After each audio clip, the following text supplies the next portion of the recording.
Sir, क्या 3 मई के बाद भी लॉकडाउन बढ़ेगा, और बढ़ेगा तो किस तरह से, क्या इतनी ही सख्ती के साथ?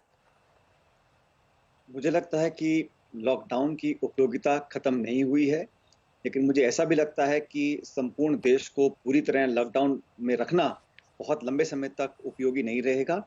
देश की अर्थव्यवस्था को दोबारा पुनर्जीवित करना पड़ेगा, लेकिन जो एहतियात और जो प्रिकॉशंस हमको लेने हैं, उसमें कोई ढिलाई देने की स्थिति में हम वहाँ पर नहीं होंगे जहाँ पर केसेस बहुत ज़्यादा हैं। जिन स्टेट्स में टेस्टिंग ज़्यादा हो रही है, पॉजिटिव पेशेंट्स ज़्यादा आ रहे हैं, हम्म। संक्रमण का खौफ ज़्यादा है, वहाँ पर हमें अपना लॉकडाउन मेंटेन करना पड़ेगा। क्योंकि मत भूलिए कि पिछले 40-35 दिनों की जो मेहनत है, वो धराशायी हो जाएगी अगर हम सारे यातायात, बसें, ट्रेन खोल देंगे। तो स्टेजेस में खोलना पड़ेगा और अलग-अलग राज्य के भीतर में भी अलग-अलग जिलों की अलग-अलग स्थितियाँ हैं। उसके अनुरूप हमें गतिविधि को, आर्थिक कामों को थोड़ा पुनर्जीवित करना पड़ेगा और किसानों के लिए खेत में जो हमारा कृषक वर्ग है, उनके लिए पूरी खुली छूट देकर काम कराना पड़ेगा ताकि जो हमारा सप्लाई चेन है, वो लगातार मेंटेन रहे। तो लॉकडाउन की जो रिटर्न्स हैं, वो डिमिनिशिंग हैं।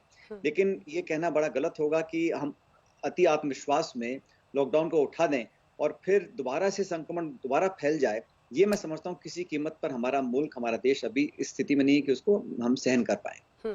राजस्थान के हम आंकड़े दिखा रहे हैं, अभी संक्रमण के हिसाब से चौथे नंबर पर है। जो जानकारी बाहर आई, आप ही बेहतर बता पाएंगे, क्या 4 ऐसे मुख्यमंत्री थे जिन्होंने खुलकर प्रधानमंत्री से कहा कि अभी लॉकडाउन नहीं हटाना चाहिए? राजस्थान का इस मामले में क्या सबमिशन है? आप अपने राज्य के लिए क्या चाहते हैं? मुझे लगता है कि केंद्र सरकार को जनरल गाइडलाइंस देनी चाहिए और हर स्टेट गवर्नमेंट को थोड़ा फ्लेक्सिबल होके उन पे छोड़ना चाहिए कि कितना वो खोल सकते हैं, कितना खोलना चाहिए। एक जनरल गाइडलाइन भारत सरकार को निश्चित रूप से देनी चाहिए, लेकिन राजस्थान में हमारे यहाँ पर जो रिकवरी रेट है वो नेशनल एवरेज से ज़्यादा है। हमारे यहाँ पर जो पेशेंट्स इन्फेक्टेड होते हैं उनमें से काफ़ी ठीक होकर जा रहे हैं और हम लोगों ने मेहनत कर कर कम से कम टेस्ट जो हैं हम लोगों ने बाकी देश में जो हो रहा है उससे ज़्यादा हम टेस्ट भी कर रहे हैं। अंत में टेस्ट करना ही इस समस्या का समाधान है। तो हम लोग चाहते हैं कि राजस्थान के अंदर हम एक मॉडिफाइड लॉकडाउन हमने किया है और जो लॉकडाउन 2.0 था उसके अंदर भी हम लोगों ने जो नगर निगम के बाहर की सीमाएं हैं वहां पर हमने उद्योगों को चालू किया जहां वर्कर वहीं पे रह रहे हैं, मंडियां खोल रही हैं, किसान अपना फसल बेच पा रहा है और नरेगा में हम लोगों ने काम चालू किया।